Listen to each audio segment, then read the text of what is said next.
अपना उत्तराखंड आप देख रहे हैं, आपके साथ मैं हूं चांदनी धवन और बात करते हैं उत्तरकाशी के टनल में फंसे 41 मजदूरों के रेस्क्यू का आज 8वां दिन है, मगर राहत कहीं से नहीं है। इस बीच शनिवार को टनल ऑपरेशन की रणनीति बदली गई, जहां अब 4 जगहों से बोरिंग यानी कि खुदाई होगी, जिससे कि मजदूरों के पास तक पहुंचा जा सके। टनल की शुरुआती पॉइंट जहां पर अब तक बोरिंग हो रही थी, वहां से भी बोरिंग होगी। इसके साथ ही टनल के स्टार्टिंग पॉइंट के ऊपर से भी बोरिंग होगी, यानी कि वर्टिकल बोरिंग होगी, और टनल का एंड पॉइंट जो कि टनल के दूसरे छोर पर है, वहां से भी बोरिंग होगी, और साथ साथ ही एंड पॉइंट के ऊपर से भी वर्टिकल बोरिंग होगी। चारों जगह से एक साथ बोरिंग के बाद मजदूरों तक पहुंचने की कोशिश होगी। चारों इसके टनल पर एक साथ काम शुरू होगा। इसके लिए रेलवे, सतलुज जल विद्युत निगम और ओएनजीसी की टीमें जुटी हुई हैं, और वर्टिकल बोरिंग के लिए पहले टनल के ऊपर पहुंचने के लिए रोड बनाई जा रही है। वहीं रात भर रोड बनाने का काम जारी रहा। बीआरओ की टीम भी मौके पर तैनात है, जो रोड बनाने का काम कर रही है, और पूरे ऑपरेशन पर पीएमओ की नजर बनी हुई है।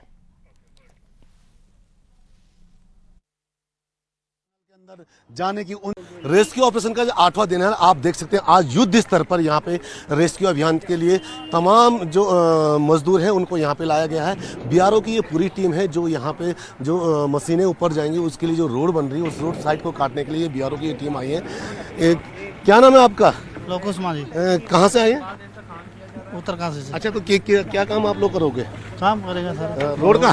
रोड का काम करने आए? जी सर, रोड का। तो आप देख सकते हैं जो ये तमाम यहाँ पे मजदूर पहुंचे हैं, ये रोड के काम करने आए हैं, क्योंकि युद्ध स्तर पर अब काम हो रहा है। जब से पीएमओ ने पूरे जो ऑपरेशन को टेक ओवर किया है, उसके बाद लगातार यहाँ पे काम दिख रहा है। यानी कि जो पीएमओ की कल टीम आई थी, उनसे जब हमने बात की थी तो उनका साफ तौर पर कहना था 5 जगहों से अब वो इस टनल में रेस्क्यू ऑपरेशन शुरू करेंगे, और उस रेस्क्यू ऑपरेशन के जरिए जो टनल में फंसे लोग हैं उन तक पहुंचेंगे, जिसके लिए अब युद्ध स्तर पर ये पूरा ऑपरेशन शुरू हो गया है।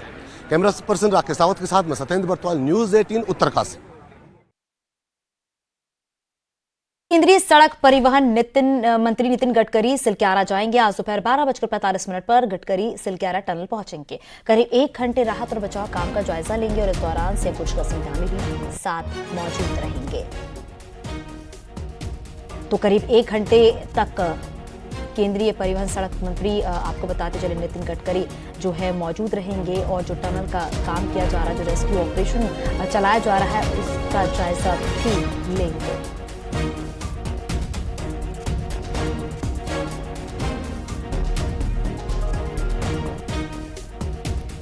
और उत्तरकाशी लिए चलते हैं, जहां पर हमारे सहयोगी बलवीर परमार भी हमारे साथ जुड़ गए, और साथ ही सत्येंद्र बर्तवाल भी हमारे साथ हैं। सत्येंद्र, अभी क्या अपडेट, क्या जानकारी है आपके पास?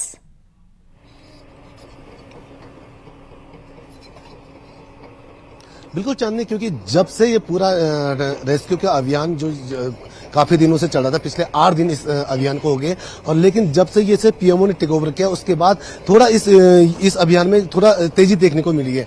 आपको मैं सीधे वो तस्वीरें दिखाता हूं कि किस तरीके से आज अभियान में कार्य शुरू होगा, क्योंकि 5 जगहों से इस जो टनल है, टनल के अंदर जाने के जो रास्ते बनाए जा रहे हैं, कि 5 जगह है वो चिन्हित की गई है।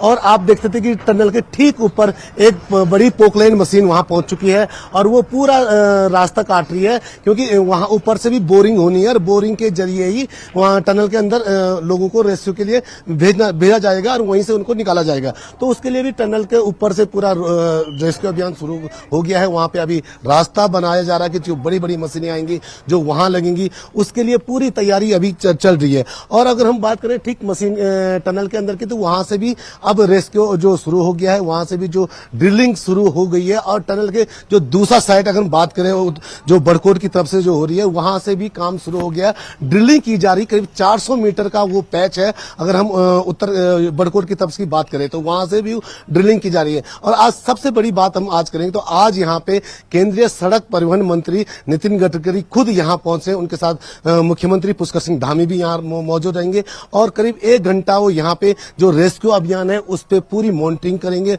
उसको देखेंगे कि किस तरीके से जल्द जो टनल में फंसी 41 जिंदगियां हैं उनको बाहर निकाला जाए। जी बिल्कुल सत्येंद्र, क्योंकि आज 8वां दिन है, लगातार मुश्किलें बढ़ती चली जा रही हैं। बलवीर भी हमारे साथ है। बलवीर, क्योंकि आज 8वां दिन है, हालांकि ये भी कहा जा रहा है कि अब से कुछ ही देर के बाद केंद्रीय सड़क परिवहन मंत्री नितिन गडकरी भी वहां पर पहुंचने वाले हैं और 1 घंटे तक वहां पर रहेंगे। लेकिन सवाल यही है कि जो अंदर 41 मजदूर फंसे हुए हैं, कवायद भी की जा रही है उन्हें निकालने के लिए, लेकिन क्या उनसे अभी कोई बातचीत हो पाई है? अभी अंदर क्या हालात हैं?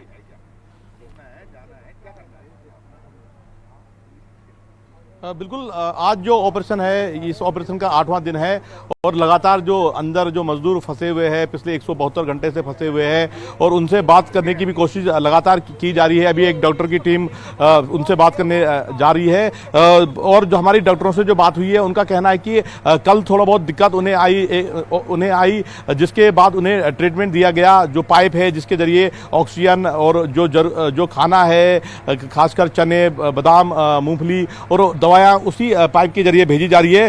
तो उनसे भी लगातार संपर्क बना हुआ है, पर कोशिश यही है इस समय कि जो ये ऑपरेशन है इसको तेज गति से किया जाए ताकि जो जिंदगियां 41 जिंदगियां पिछले 8 दिनों से जो लगातार संघर्ष कर रही है उन्हें बाहर निकाला जाए। इसमें हालात ये है कि पूरा जो प्रशासनिक अमला है और जो पीएमओ कार्यालय से अधिकारी, बीआरओ के अधिकारी और ओएनजीसी के अधिकारी सभी मौके पे तैनात है और रणनीति एक बनाई गई है।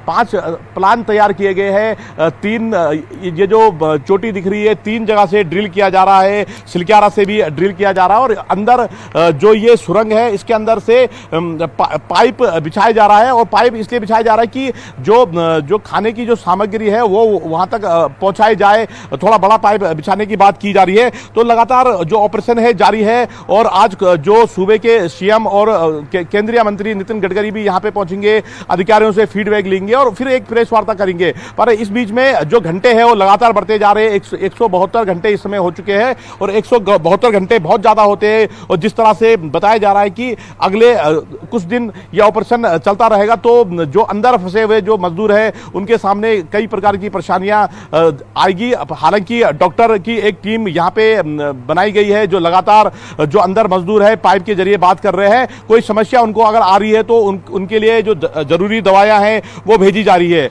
जी बिल्कुल बलवीर, बने रहिए। सत्येंद्र, क्योंकि देखा जा रहा है कि चारों तरफ से बोरिंग किया जाएगा, चारों तरफ से उसको खुदाई की जाएगी ताकि मजदूरों के पास पहुंचाया जा सके और उन्हें बाहर निकाला जा सके। लेकिन जरा आप ये भी बताइएगा कि कितना वक्त लगेगा जब चारों तरफ से खुदाई की जाएगी, उन मजदूरों के पास पहुंचा जाएगा? कितना समय बताया जा रहा है जो वहां पर अधिकारी मौजूद है, जो वहां पर टीम काम कर रही है?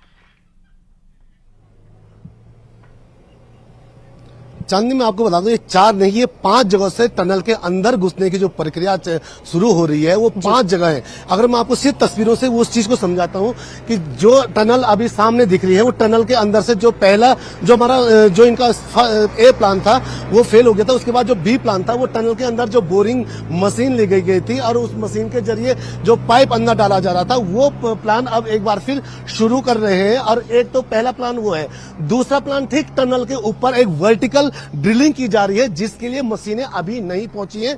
अभी उस मशीन वहां तक पहुंचे क्योंकि बताया जा रहा है कि करीब 300 टन की वो बड़ी बड़ी मशीनें हैं जो टनल के ऊपर से नीचे के लिए वर्टिकल ड्रिलिंग करेंगी। उसके लिए एक प्लेटफॉर्म ऊपर तैयार किया जा रहा है। वहां पे जो रोड बनाई जा रही है, बीआरओ की पूरी टीम वहां लगी है।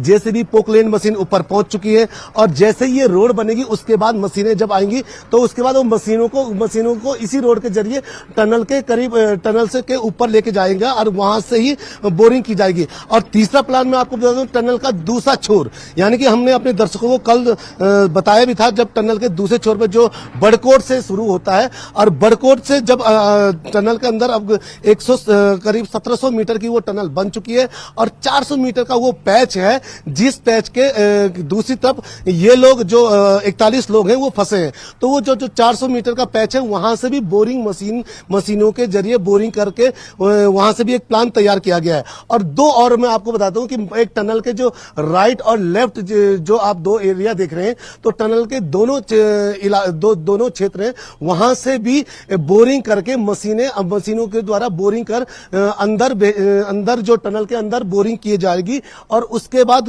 जहां से भी, यानी इन 5 प्लानों में जो भी प्लान सबसे पहले जो अंदर फंसे जो मजदूर हैं उन तक पहुंचे पहुंचेगा उसी को सक्सेस मानकर उसी से ही रेस्क्यू अभियान शुरू किया जाएगा। लेकिन फिलहाल ये 5 प्लान जो कल पीएमओ की टीम यहाँ पे आई थी, जो यहाँ पे अधिकारी है उनसे हमारी बातचीत हुई थी, तो अधिकारियों का इन 5 प्लानों के बारे में अधिकारी ने हमें बताया। तो वही ये 5 प्लान है जो अब युद्ध स्तर पर अभी, अगर मैं आप सीधे आपकी बात करूं तो पिछले 7 दिनों से हम जब यहाँ पे देख रहे थे तो अभियान में कोताही काफी देखने को मिली है।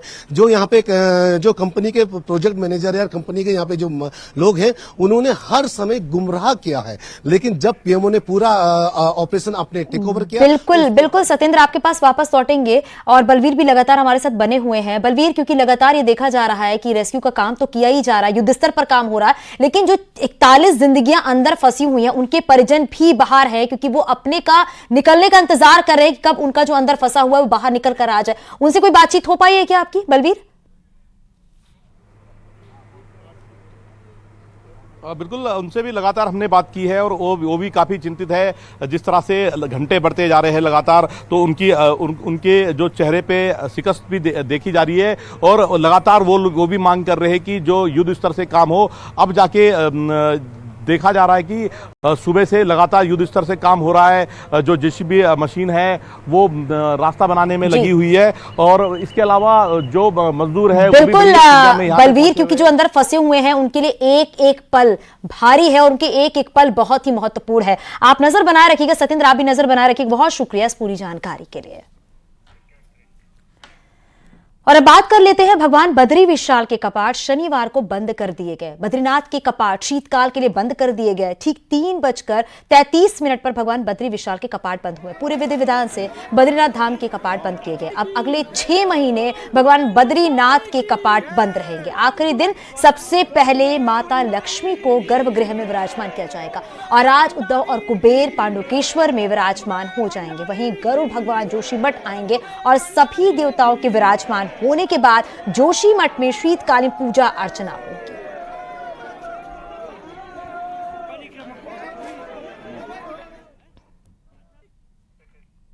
आपको ये जानकर हैरानी होगी कि बागेश्वर में भी बद्रीनाथ धाम है और इसके भी हर साल कपाट बंद किए जाते हैं। क्या है मंदिर की मान्यता, आप इस रिपोर्ट के जरिए समझिए।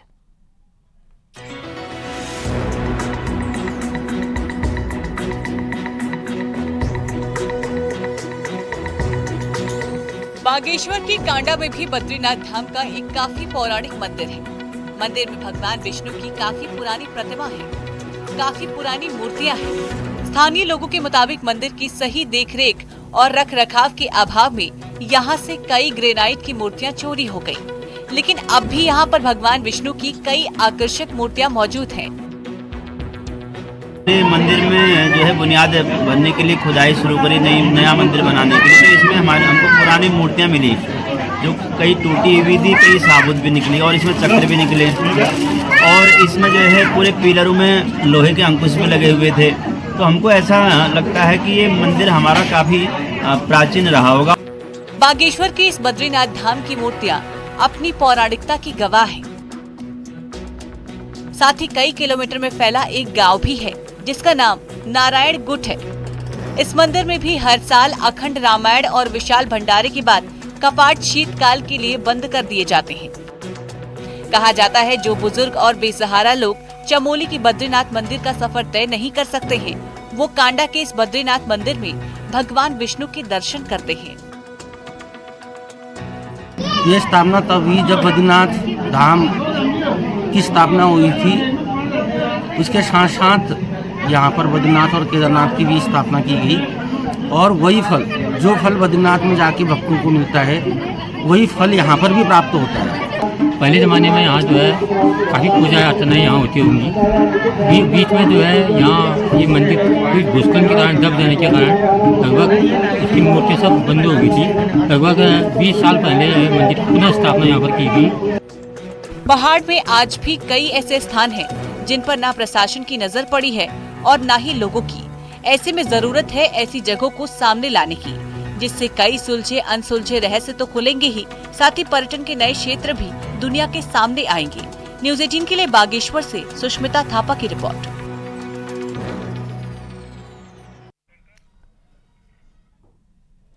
गंगोत्री धाम के कपाट बंद होने के बाद गंगोत्री धाम के गंगा जल से नेपाल के पशुपतिनाथ मंदिर में भगवान शिव का जलाभिषेक होगा। गंगोत्री धाम के रावल गंगा कलश यात्रा लेकर हरिद्वार पहुंचे। हरिद्वार में अखाड़ा परिषद के अध्यक्ष महंत रविंद्र पुरी ने यात्रा का भव्य स्वागत किया और मां मनसा देवी चरण पादुका मंदिर में पूजा अर्चना के बाद यात्रा अपने अगले पड़ाव के लिए हरिद्वार से रवाना हो गई। हरिद्वार से भी गंगा जल भरकर एक विशाल कलश में डाला गया। गंगोत्री धाम के रावल शिव प्रकाश बताया कि इस बार उनके द्वारा एक खास कलश बनाया गया है जिसमें कि 1100 लीटर गंगा जल भरा गया है। कई पड़ावों से होते हुए यात्रा 27 नवंबर को नेपाल पहुंचेगी और वहां इसी गंगा जल से भगवान शिव का जलाभिषेक किया जाएगा।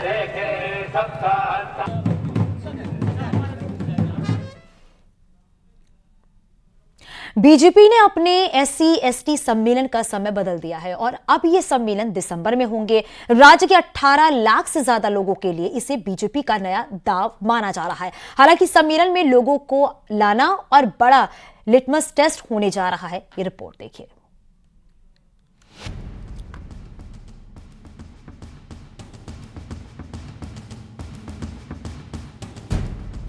लोकसभा चुनाव को फतेह करने के लिए बीजेपी ने पूरा जोर लगा रखा है।